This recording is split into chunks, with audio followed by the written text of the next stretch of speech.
The pet trade has started to be something of an invasive species in a number of places around the world. So a lot of people have heard about all these big snakes that are now loose in the Everglades that aren't supposed to be there. A lot of them are these guys because they're, like I said, relatively popular in the pet trade. And you'll see what he does is he grab it and you see he wrapped his body around it. I said one of the names for these guys is boa constrictor.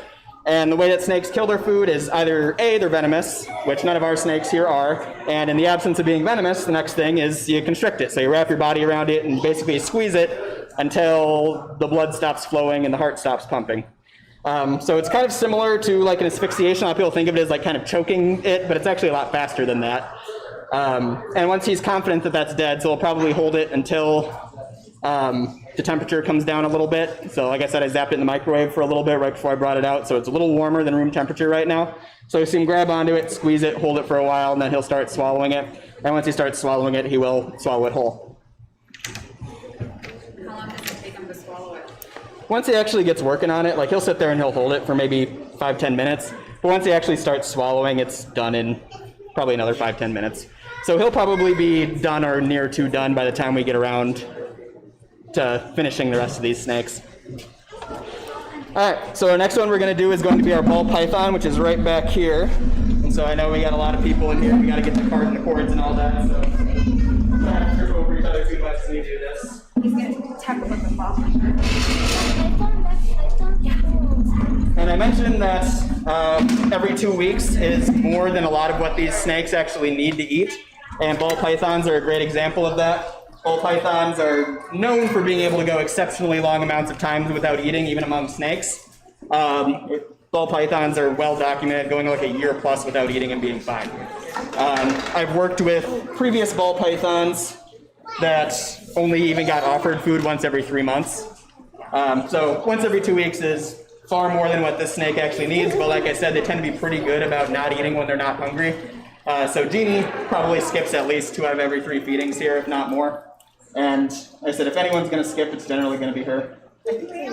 She also happens to be our senior most snake here. She seems like she's not too interested in it, so I'm just going to boop her on the nose a little bit, let her know it's there, and then I'm going to drop it in there.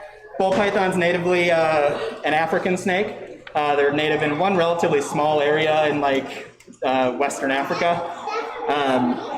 But again, very popular in the pet trade, and as a result has ended up being invasive in a lot of places. But one kind of thing about them that makes them kind of known for being not very active feeders is that they are nocturnal. And so a lot of times you don't actually see them eating when they're eating, because a lot of times she'll take hers overnight. So I'll leave that in there overnight, and if it's still there tomorrow when I get in, we'll pull it out, and like I said, we'll refreeze it and try again in 2 weeks with that same rat.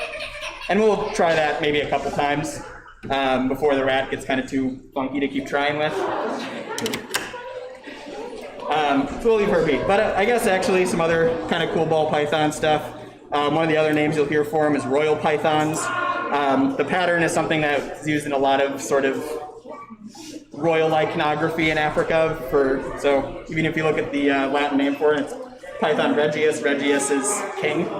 And so that's where that name comes from. The ball name comes from a defensive behavior that they'll do, where when they are feeling threatened, feeling scared, they'll kind of put their heads in the middle and wrap their bodies around it to protect their head from whatever is threatening them.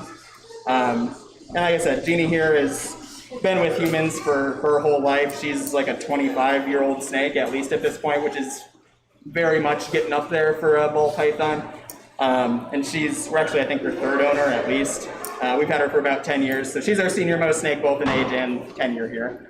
So she's been here a long time, and similar thing, as snakes get older, you tend to see them eating less, they grow slower, their metabolism slows down. So it's not uncommon for them to skip meals, and especially as they get older, they skip more and more. Next up is going to be Sophie, so we're going from our oldest snake to our youngest snake, Sophie the corn snake over on the end here. You want to do Sophie?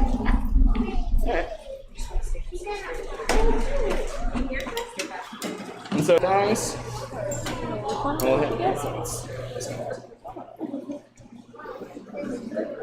And so we're having one of our volunteers do this feeding, and for any of you out there who are interested, we are always eager to have our volunteers come in and help out, so if you're interested in volunteering, we highly encourage you to